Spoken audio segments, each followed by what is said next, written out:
তরুণদের খুব বেশি যোগাযোগ আমাদের সাথে। আমি আমার যে আসল কর্মস্থল মসজিদ, সেটা Dhaka university, BUET, Dhaka college, Dhaka city college, এগুলোর মাঝখানে। তো ইউনিভার্সিটি এবং কলেজের ছেলেপেলে যেগুলো দিনদার, এরা আমার ওখানে বেশি নামাজ পড়ে, আমার সাথে খুব বেশি সম্পর্ক রাখে, পরামর্শ নেয়। তো এদের অধিকাংশেরই দেখি এখন এই একই কথা, হযরত গুনাহ তো ছাড়তে চাই কিন্তু ছাড়তে পারি না। দেখা যাবে আমাদেরও এরকম অভিযোগ যে গুনাহ তো ছাড়তে চাই, ছাড়তে পারি না। তো এই জন্য আমাদের বড়রা আমাদের সামনে কিছু কোরআন হাদিস ঘেটে ঘেটে ঘেটে ঘেটে কিছু নিয়ম দেখাইছেন যে এই পদ্ধতিতে গুনাহ ছাড়তে চাইলে তোমার জন্য সহজ হয়ে যাবে। এইবার চলেন আমরা আলোচনার বিষয়বস্তু ঠিক করি। আজকে কি বিষয় আলোচনা হবে? গুনাহ ছাড়ার সহজ রাস্তা। বলেন আমার সাথে, এবার বলেন সবাই। আজকের আলোচনার বিষয় কি বলেন আবার। এবার পিছনের দিকে যান, আবার পড়াশোনা। গুনাহ কেন ছাড়বো? মালিককে রাজি রাখার জন্য। মালিককে রাজি কেন রাখবো? যেন মৃত্যুর সময় মালিক যাকে বলেন, বান্দা আমি তোর উপর রাজি। মনে থাকবে ইনশাআল্লাহ। আবারও আসবো পিছনের কথা, মুখস্থ করে করে আগাইতেছি আমি, যেন ভুলে না যান। এখান থেকে কিছু নিয়ে যেতে হবে। মালিককে রাজি রাখবো কিভাবে? গুনাহ ছেড়ে দিয়ে। গুনাহ ছাড়ার সহজ রাস্তা, এটা হচ্ছে আজকের বয়ানের আলোচ্য বিষয়। বলেন আজকের আলোচ্য বিষয় কি? বলেন গুনাহ ছাড়ার সহজ রাস্তা। এক নাম্বার, এই কিসের এক নাম্বার? শাবাশ, গুনাহ ছাড়ার সহজ রাস্তা। পড়াশোনাই তো হবে আমাকে, নাহলে মুরগি বানায় দেব।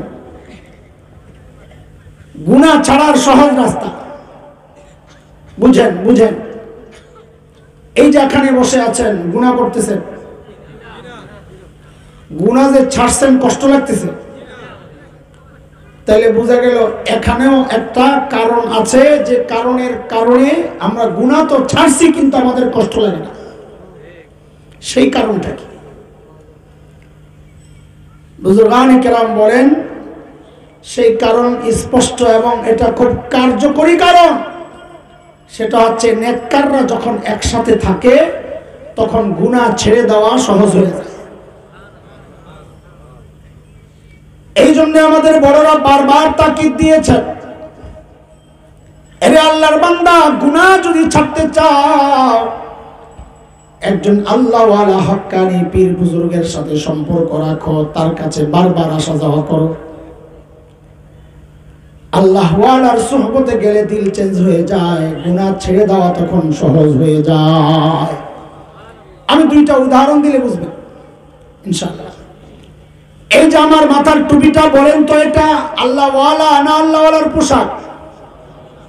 এই কথাটা বলতো আস্তে আস্তে বলা লাগে, সবাই বলে এটা আল্লাহওয়ালা না আল্লাহওয়ালার পোশাক? এই যে জুব্বা পরে হুজুর, এই জুব্বা আল্লাহওয়ালা না আল্লাহওয়ালার পোশাক? ওই যে মাঝে মধ্যে দেখা যায় কোন কোন ভাই পাগড়ি পরেছেন, বলেন তো এই পাগড়ি আল্লাহওয়ালা না আল্লাহওয়ালার পোশাক? পোশাক, আল্লাহওয়ালা তো না। বুঝেন, একজন মানুষ জুব্বা পইরা, টুপি টাপি লাগায়া, পাগড়ি পইরা সিনেমা হলে ঢুকে, কেন ঢুকে না? কারণ এই পোশাক তারে আটকায় দিতেছে। হয় বেটা, এই পোশাক পরে কেউ সিনেমা হলে ঢুকে নাকি? শরমের কথা। একটু খেয়াল করেন দোস্ত, একটু খেয়াল করেন। আপনি আল্লাহওয়ালার পোশাকের সাথে শুধু লাগছেন, তাতে আপনার গুনাহ করা কঠিন হয়ে গেছে। কার সাথে?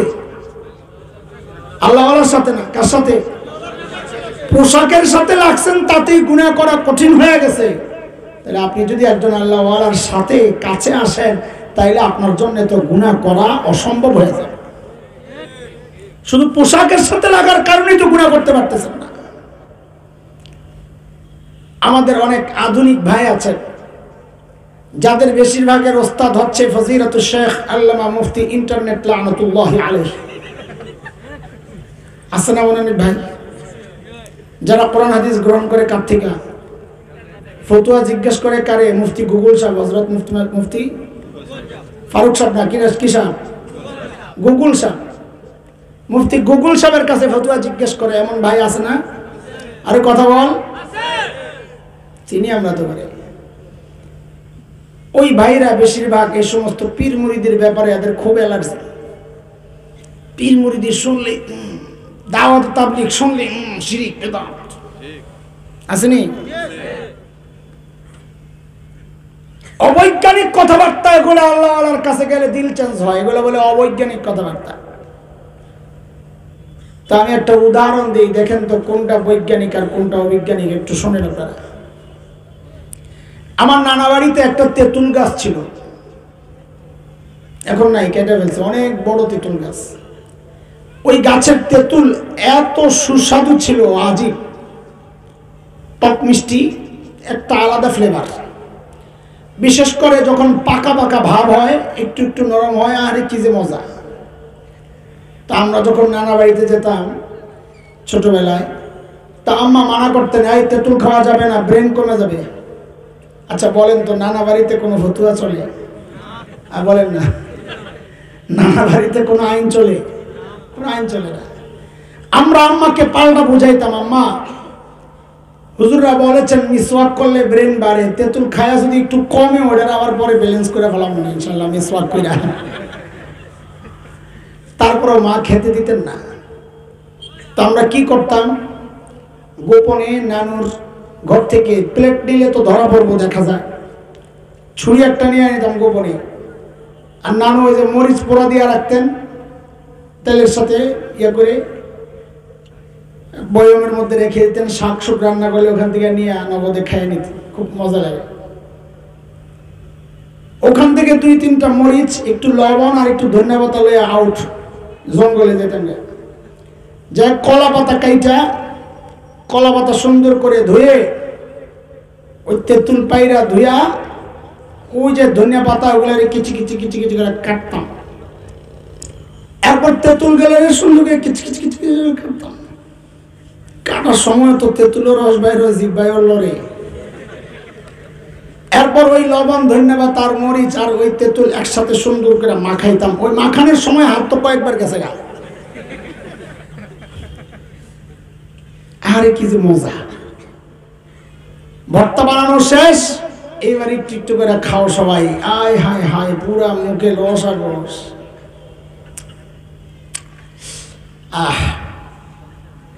আচ্ছা একটা সত্য কথা কইবেন, আমার সাথে মিথ্যা কথা কইেন না। মুসাফির মানুষ বদদোয়া দিলে কিন্তু অনেক কিছু গায়েব হয়ে যাবো। বলেন আপনাকে মুখের অবস্থা কি? সত্য কথা কইবেন? হ্যাঁ, আসছিনি একটু রস। যদি না আসে আর মুখের চিকিৎসা করা লাগবে, ঠিক? এটারে বৈজ্ঞানিক মনে হয় না। একটা তেঁতুল যার প্রাণ নাই, ওই তেঁতুলের আলোচনা করলে তোমার মুখে রস চলে আসে। একটা তেঁতুল যার প্রাণ নাই, ওই তেঁতুল তোমার মুখের সামনে ঝুলাইলে তোমার মুখে রস চলে আসে। এটাকে বৈজ্ঞানিক বলো। আর একজন আল্লাহ ওয়ালার সামনে গেলে তোমার চোখ দিয়া রস আসবে না, দিল গইলা, ওইটা অবৈজ্ঞানিক হয়ে যায়। কেমনে বুঝাবো তোমাদেরকে? আয়েশা তো দেখো,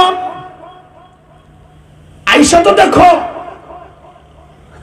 কসম আল্লাহর, কসম আল্লাহর, আমার কাছে মনে হয় এর চেয়ে সহজ রাস্তা আর কিছু নাই। যদি গুনাহ থেকে বাঁচতে চাও যুবক, নিজের আত্মা যদি পরিশুদ্ধ করতে চাও যুবক, তো হাতে পায়ে ধইরা বলে যাই, একজন আল্লাহ ওয়ালার সোহবতে আসা যাওয়া করো, দেখবা দিল পাল্টায় গেছে, সুরত পাল্টায় গেছে ইনশাআল্লাহ।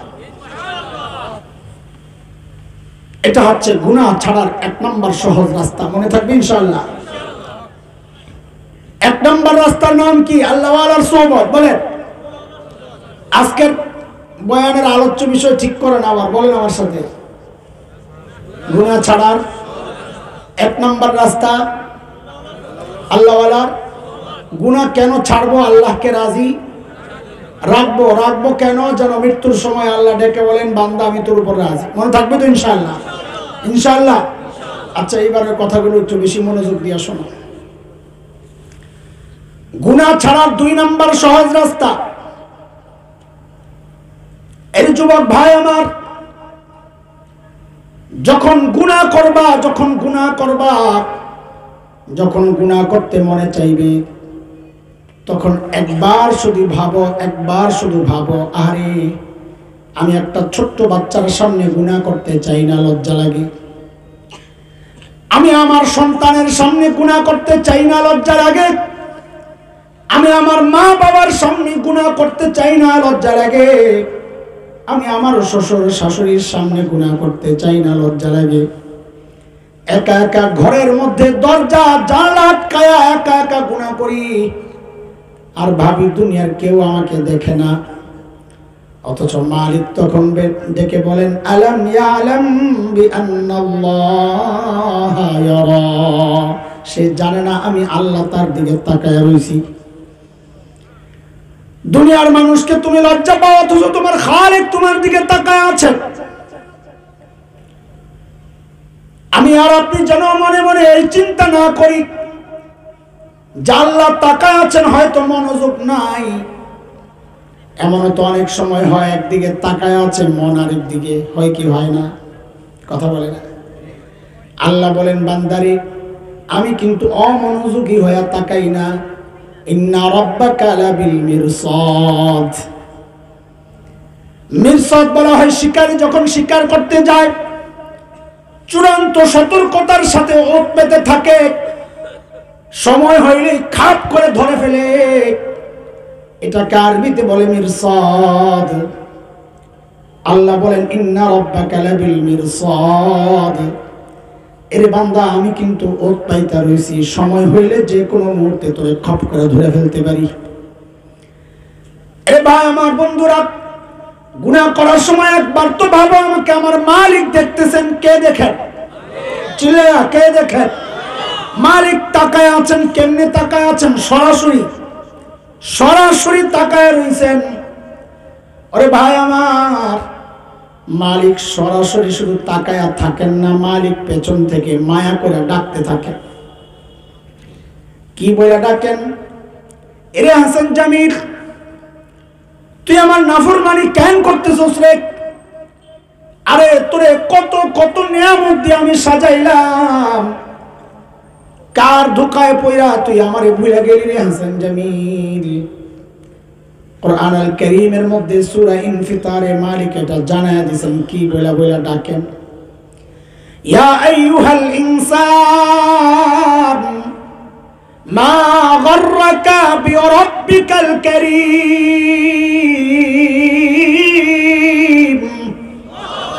ও মানুষ, ওই কারীম রবের ব্যাপারে তোমারে কে ধোকায় ফেললো? ও ভাই, কারীম বলা হয়েছে। কারীম বলে না চাইতেই যিনি দেন। একটু বুঝে শুনে বলেন তো এবার আমাকে, আল্লাহ ছাড়া দুনিয়ায় সবচেয়ে বেশি আদর মায়া কে করেন আমাদেরকে? কার কলিজায় সবচেয়ে বেশি মায়া বলেন তো? মার কলিজায় যে কত মায়া, এটা মা ছাড়া দুনিয়ার কেউ বুঝবে না।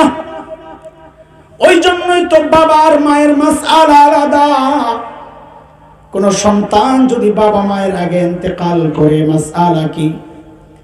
বাবা তো সন্তানের লাশের পেছনে পেছনে যাইতে পারে, বাবা তো সন্তানের কবরেও নামতে পারে। বলে কেন বাবার কলিজায় কি মায়া নাই? না, মায়া তো আছে, কিন্তু বাবা নিজেকে কন্ট্রোল করার সামর্থ্য রাখেন। কিন্তু মায়ের জন্য সন্তানের লাশের পেছনে যাওয়া জায়েজ নাই। মায়ের জন্য কোন সন্তানের কবরে নামাও জায়েজ নাই। কেন? কারণ দুনিয়ার এমন কোন মা নাই যে সন্তানকে দাফন করে আল্লাহর বান্দি আবার সুস্থ অবস্থায় উপরে উঠবে। সন্তানকে দাফন করে নিজেও লাশ শুয়া পড়বে সন্তানের সাথে।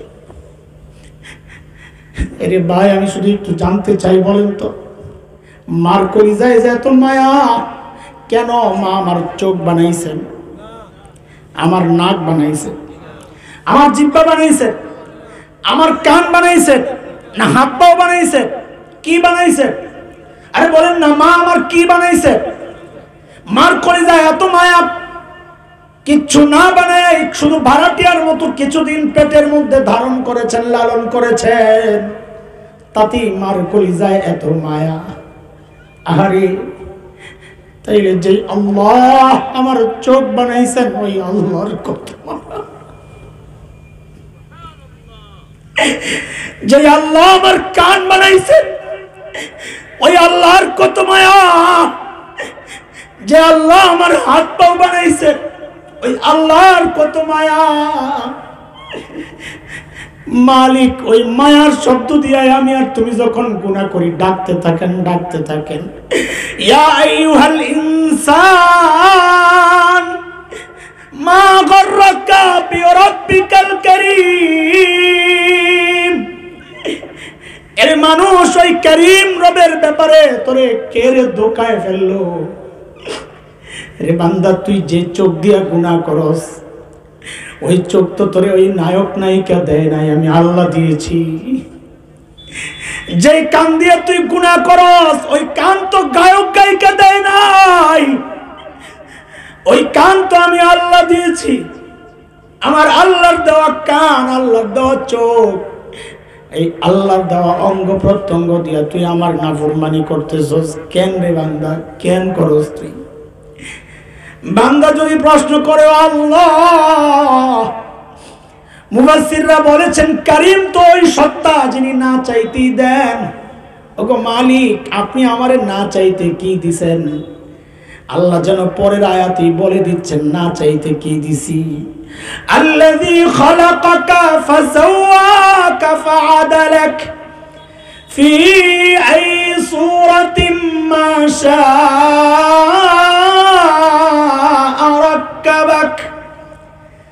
এর বান্দা, তোরে না চাইতে কি দিছি, অন্তত নিজের চেহারাটার দিকে একটু তাকায়া দেখ। তোর মতো এত সুন্দর করে আমি কাউরে বানাই নাই। দেখ কি সুন্দর দুইটা চোখ লাগাইয়া দিছি, দেখ দেখ। যখন চোখের মধ্যে একটু ময়লা পড়ে, আমি আল্লাহ আমার কুদরত দিয়ে একটু পানি বের করে দিই। চোখের উপরে একটু ঝাড়ু লাগাইয়া দিছি, ঝাড়ু, ওই ঝাড়ু দিয়া ওই ময়লা আমি পরিষ্কারও করে ফেলি। এর বান্দা, তুই যখন ঘুমাস, এই চোখগুলো অনিরাপদ হয়ে যায়। আমি আল্লাহ নিজ দায়িত্বে উপর দিয়ে একটা শাটার লাগাইয়া দেই, যেন এই চোখগুলো নিরাপদ থাকে রে বান্দা। আর ওই চোখ দিয়ে তুই আমার নাফরমানি করতেছস। ইয়া আইয়ুহাল ইনসান মা গররাকা বিরাব্বিকাল কারীম।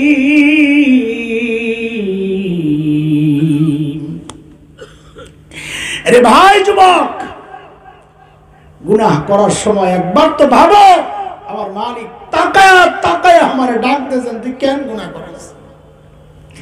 কি পায়া, কার ধোকায় পড়ে তুই আমারই ভুলে গেলি? বল বান্দা, কসম আল্লাহর, এইভাবে যদি চিন্তা করো তো গুনাহ ছেড়ে দেওয়া সহজ হয়ে যাবে ইনশাআল্লাহ, ইনশাআল্লাহ। বলো আবার, পড়াশোনাও গুনাহ ছাড়ার 1 নম্বর সহজ রাস্তা কি? বলো না। আল্লাহ ওয়ালার গুনাহ ছাড়ার 2 নম্বর সহজ রাস্তা হচ্ছে, গুনাহ করার সময় একবার শুধু ভাববো, আমাকে আমার মালিক সরাসরি দেখে দেখে ডাকতেছেন, তুই কেন আমার নাফরমানি করস? নাম ধরে ধরে ডাকতেছেন। গুনাহ ছাড়া সহজ হয়ে যাবে ইনশাআল্লাহ। গুনাহ ছাড়ার 3 নম্বর সহজ রাস্তা, কয় নাম্বার? 3 নম্বর সহজ রাস্তা। কোন বিল্ডিং এ আমরা যখন ঢুকি, যখন লেখা থাকে এই বিল্ডিং সিসি ক্যামেরা দ্বারা নিয়ন্ত্রিত, তখন আমার চলাফেরা সব কিছু নিয়ন্ত্রিত হয়ে যায়। আমার উল্টা পাল্টা হইলেই তো ভিডিও হইতেছে, তাই না? তখন কেউ আর অপরাধ করতে চায় না, কারণ সব তো রেকর্ড হচ্ছে। অথচ আমি আপনি যখন গুনাহ করি, তো আমার সাথে আর আপনার সাথে দোস্ত 1টা 2টা না, 8টা সিসি ক্যামেরা ফিট করা, 8টা সাক্ষী সাথে সাথে রেডি হয়ে যাচ্ছে। একটা গুনার সাথে 8টা সাক্ষী রেডি হয়ে যাচ্ছে। কয়টা? ও ভাই আমার, গুনাহ করার সময় একবার তো ভাবো যে এই যে একটা, এই যে দুইটা, এই যে সাক্ষী হয়ে যাচ্ছে, কেমনে বাঁচবে? আল্লাহর আদালতে দাঁড়াইতে হবে না? আসেনি কোনো ভয়? আরে সাইয়েদনা আবু বকর গত বছর দুপুরে শোনাইছিলাম, অনেকে শুনছেন অনেকে শুনেন নাই। আল্লাহর সামনে দাঁড়াইতে হবে এই ভয়ে আবু বকর কি করতেন? নির্জনে দূরে চলে যেতেন, যাই একা একা চিৎকার করে করে কাঁদতেন আর নিজেকে ধিক্কার দিয়া দিয়া বলতেন, এরে আবু ইবনে কুহাফা, ও আবু কুহাফার বেটা ইবনে আবি কুহাফা, ও আবু কুহাফার বেটা, আবু বকরের বাবা আবু কুহাফা, ও আবু কুহাফার বেটা, তুই মানুষ কেন হইলি রে? তুই এখন হিসাব কেমনে দিবি? সাইয়েদনা আবু বকর গাছের পাতার দিকে তাকায় তাকায় কাঁদতেন আর বলতেন, ইয়া লাইতানি কুনতু ওয়ারাকা মিনাশ শাজারা তুদাত ওয়া তুকাল। হায়, মানুষ না হয়ে যদি গাছের পাতা হইতাম তো জীবজন্তু আমার চাবায়া চাবায়া খায়া ফেলতো, আমার আর হিসাব দেওয়া লাগতো না। কোথায় আবু বকর? কোথায় আমি? ও দোস্ত, গুনাহ করার সময় ভাবো আমার সাথে কয়টা সাক্ষী দাঁড়ায় যাচ্ছে? বলেন কয়টা? 1 নাম্বার যে জায়গায় দাঁড়ায় গুনাহ করছে ওই জায়গা সাক্ষী। জমিন আল্লাহর আদালতে সাক্ষী দিবে।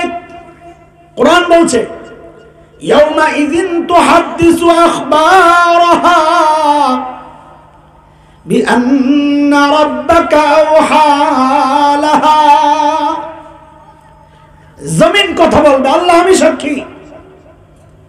আমার উপরে দাঁড়ায়া দাঁড়ায়া গুনাহ করছে, আল্লাহ আমি সাক্ষী।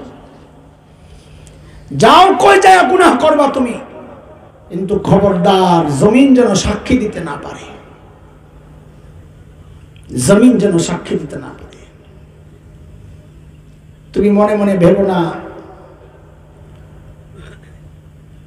আমি অস্বীকার করব, আমি অস্বীকার করব আমি গুনাহ করি নাই। জমিন সাক্ষী দিলে কি হয়েছে? আমি অস্বীকার করব, আমি করি নাই। আল্লাহ যেন আমাকে জবাব দিচ্ছেন, বান্দা তুই অস্বীকার করবি কি দিয়ে রে? তুই অস্বীকার কি দিয়া করবি? মুখ দিয়েই তো না, ওই কাজ শেষ। আমি জবান আটকায়া দিব, বন্ধ, জবান বন্ধ, কথা বলা যাবে না।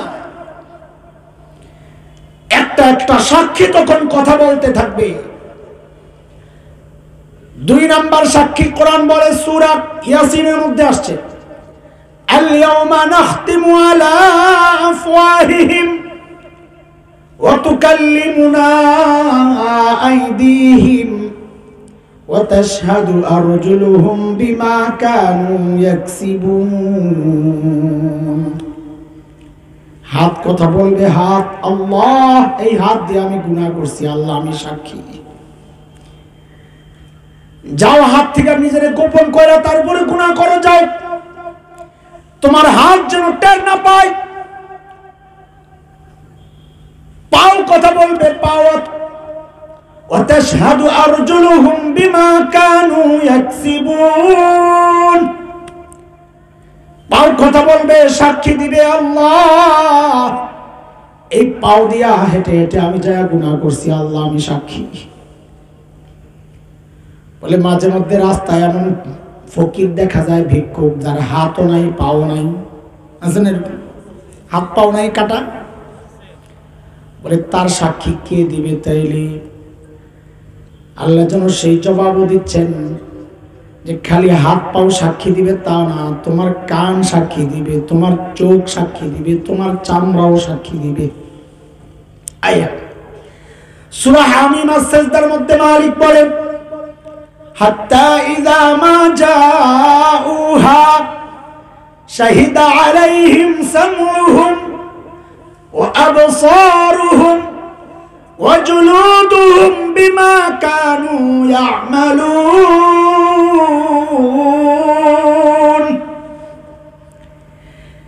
এর যুবক, তুমি কানের মধ্যে হেডফোন লাগায়া গান শোনো আর ভাবো দুনিয়ার কেউ জানে না। আল্লাহ যেন তোমাকেই বলছেন, বান্দারে দুনিয়ার কারো জানার দরকার নাই। যে কান দিয়া তুই গুনাহ করতেছস, ওই কান তোর বিরুদ্ধে আমার আদালতে সাক্ষী দিবে। এরে ভাই আমার, অন্ধকার রুমে দরজা জানালা আটকায়া দুনিয়ার কারো কোনো খবর নাই।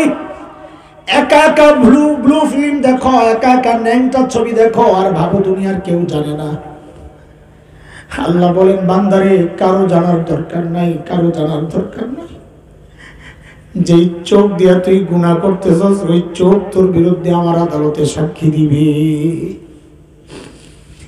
বলে চোখ কান যদি নষ্ট থাকে, আল্লাহ বলে আরে তাও বাঁচবে না, কারণ তোর চামড়া সাক্ষী দিবে, চামড়া। বলে চামড়া আবার কথা কেমনে বলে? হাসরের মাঠে বান্দা ও চামড়াকে জিজ্ঞেস করবে, রে চামড়া তুই আমার বিরুদ্ধে কেন সাক্ষী দিলি? وقالوا لجلودهم لما شهدتم علينا, ও চামড়া তুই আমার বিরুদ্ধে কেন সাক্ষী দিলি?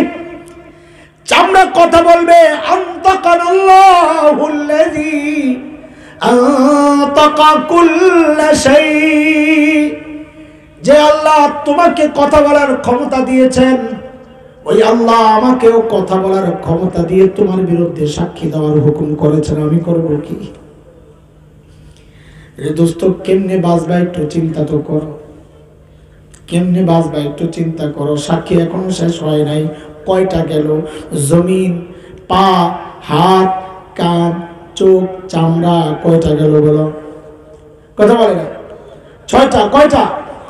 জমিন, পা, হাত, কান, চোখ, চামড়া, কয়টা গেল বলে? এখনো তো 2 সাক্ষী বাকি। ফেরেশতারা দাঁড়ায় যাবে, কিরামান কাতিবিন ইয়ালামুনা মা তাফআলুন। ফেরেশতারা দাঁড়ায় যাবে, আল্লাহ আমিও জানি কি কি করছে, সব জানি। কিন্তু বন্ধুরা, আসল সাক্ষী তো এখনো রয়ে গেছে। আসল সাক্ষী প্রত্যেকের আমলনামা।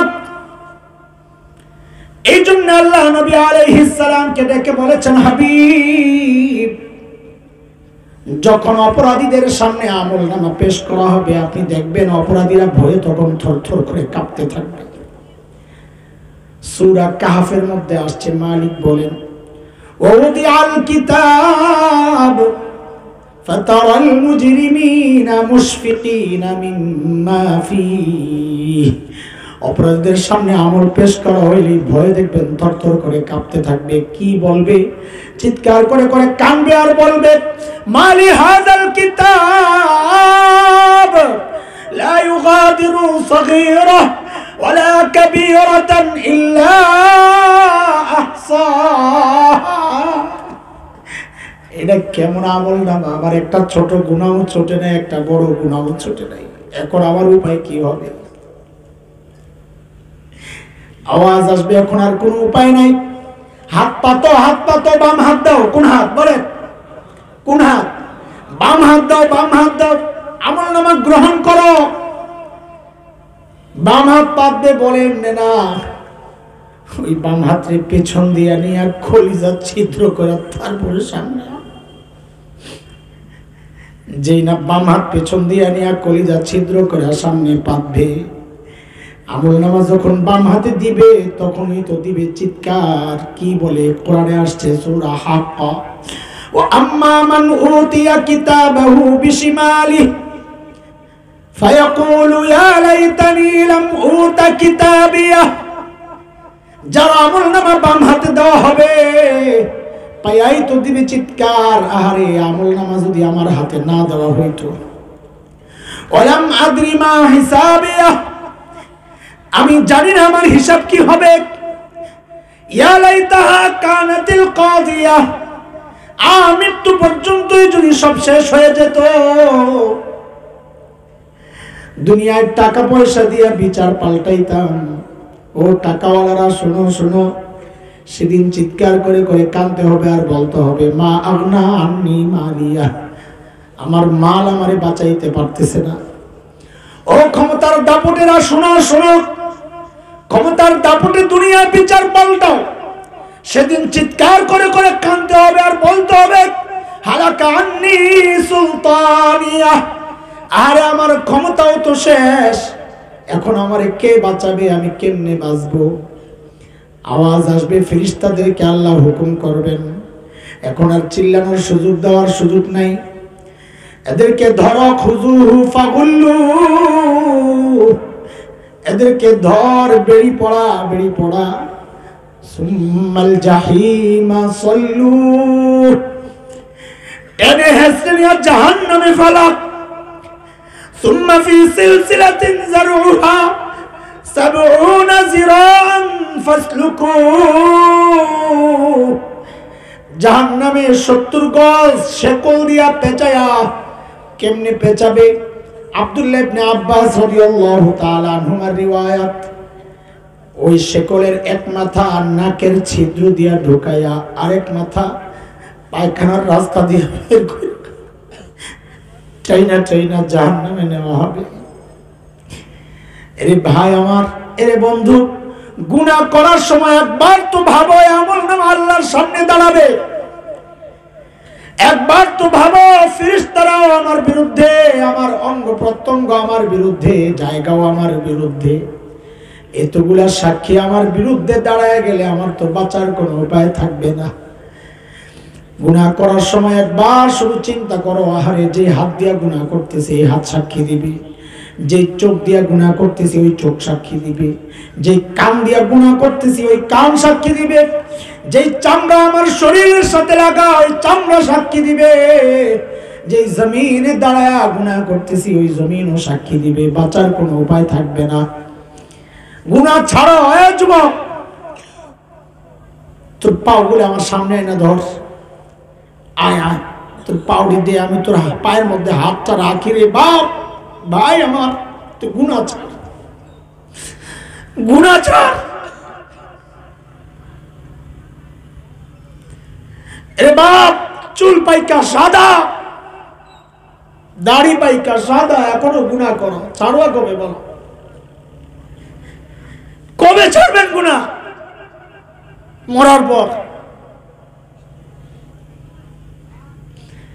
যুবক, তুই ভাবিস না তুইও বুড়া হবি, লম্বা টাইম পাবি, তওবা করার সময় পাবি, মৃত্যু তোর কাছে অনুমতি নিয়ে আসবে না রে বাপ। ভাই আমার, মৃত্যু অনুমতি নিয়ে আসবে না।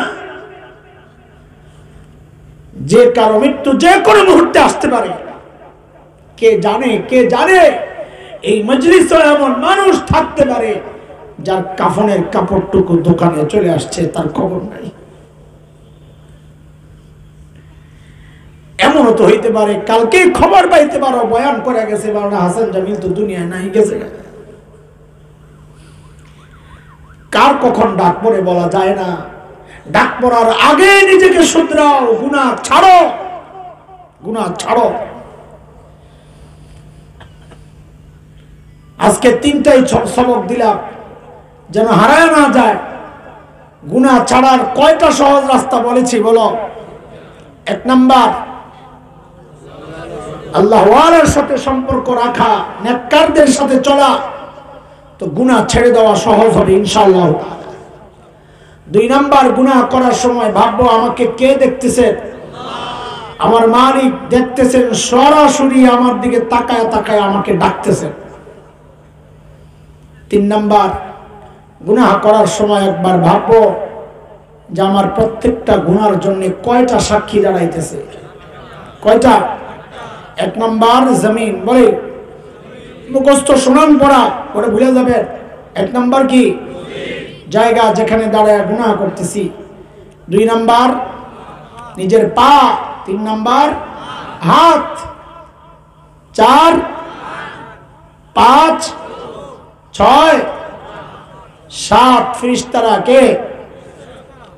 8 প্রত্যেক আমলনামা প্রত্যেকের, বলেন প্রত্যেকের লেখা হচ্ছে না, নোট করা হচ্ছে না, ওইটাই হাজির করা হবে।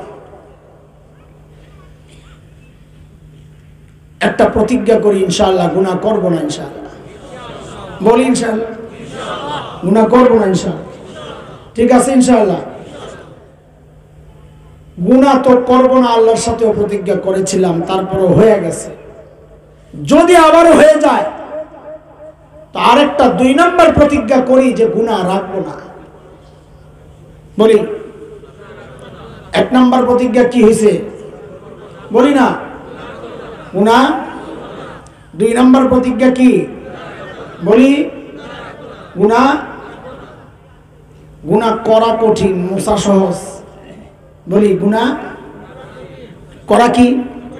50 বছর লাগছে করতে করতে করতে করতে করতে, টাকা খরচ হয়েছে, সময় খরচ হয়েছে, এনার্জি লস হয়েছে, স্বাস্থ্য নষ্ট হয়েছে। গুনাহ করা অনেক কঠিন। গুনাহ করছে 50 বছর, দিল থেকে একবার আল্লাহর কাছে তওবা করছে, একেবারে 50 বছরের গুনাহ সব মাফ। তো করা কঠিন না মোছা কঠিন? করা কঠিন না মোছা কঠিন? অথচ কঠিনটাই বারবার করি, সহজটা করতে রাজি না। এই জন্য আজকে 2 প্রতিজ্ঞা। 1 নম্বর গুনাহ, বলি না। 2 নম্বর গুনাহ যদি হয়ে যায় তাহলে গুনাহ প্রত্যেক দিন ঘুমের আগে চুপচাপ বৈশা আল্লাহর সাথে একটু কথাবার্তা বইলা ফাইনাল করে নিলেই তো হয় যে আল্লাহ, ভয়ের কিছু নাই, ভয়ের কিছু নাই। বড় আজীব একজন মালিক আমাদের আছেন। আমাদের একজন কে আছেন? মালিক আছেন। বলে কেমন মালিক? আরে সুবহানাল্লাহ, সুবহানাল্লাহ। দুনিয়ার মানুষ অপরাধীকে খুঁজে শাস্তি দেওয়ার জন্য। কিসের জন্য? আর আমাদের যিনি মালিক, তিনি অপরাধীদেরকে খুঁজেন মাফ করার জন্য। কে কে গুনাহ করছস, আয় আয় আমার কাছে মাফ চা, আমি মাফ করে দেব। মাফ চাইলে মালিক খুশি হয়। মাফ চাইলে মালিক খুশি হয়।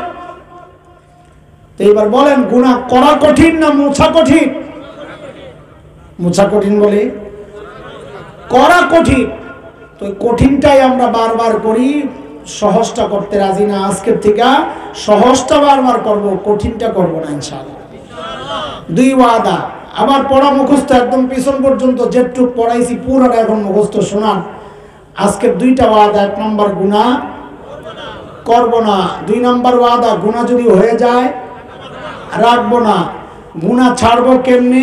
3টা আমল দিছি গুনাহ ছাড়ার সহজ রাস্তা।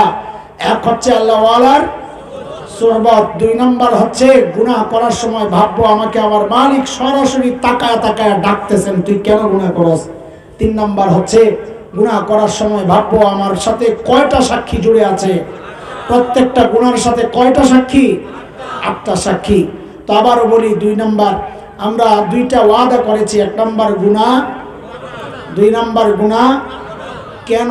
কেন? মালিককে রাজি রাখার জন্য। মালিককে রাজি রাখবো। বলেন মালিককে রাজি রাখবো।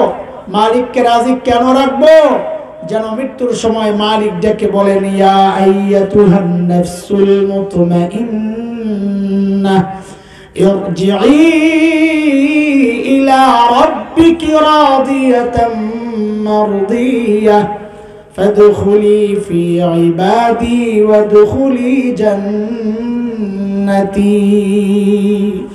যেন মৃত্যুর সময় মালিক ডেকে বলেন, ও মুতমাইন নাফস, দুনিয়ায় তুমি আমারে রাজি রাখছো, আমার রাজা মতো চলছো, তো আজকে আমি তোমার পরীক্ষার ফলাফল ঘোষণা করছি মারদিয়া।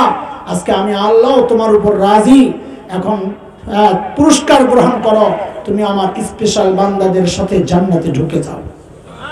চাই তো এমন মৃত্যু ইনশাআল্লাহ? আবারও হাত উঠায় আল্লাহকে সাক্ষী বানাই, কে কে চায়? আল্লাহু আকবার, মারহাবা, মাশাআল্লাহ।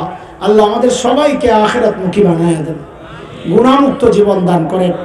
যেভাবে চললে আল্লাহ রাজি থাকবেন ওইভাবে চলার তৌফিক দান করেন। আল্লাহ এই দেশের বাজার ইসলামী যুব সমাজ আল্লাহ তাদেরকেও কবুল করেন। এই আয়োজনের পেছনে অর্থ দিয়ে, সময় দিয়ে, শ্রম দিয়ে, পরামর্শ দিয়ে যারা সহযোগিতা করেছেন, আল্লাহ সবাইকে এর উত্তম জাযা আর বদলা দান করেন। আমিন। ওয়া আখিরু দাওয়ানা আলহামদুলিল্লাহি রাব্বিল আলামিন। সুবহানাল্লাহি বিহামদি, সুবহানাকাল্লাহুম্মা বিহামদিক, আশহাদু আল্লা ইলাহা ইল্লা আনতা আস্তাগফিরুকা ওয়া আতুবু ইলাইক। দোয়া করতে হবে।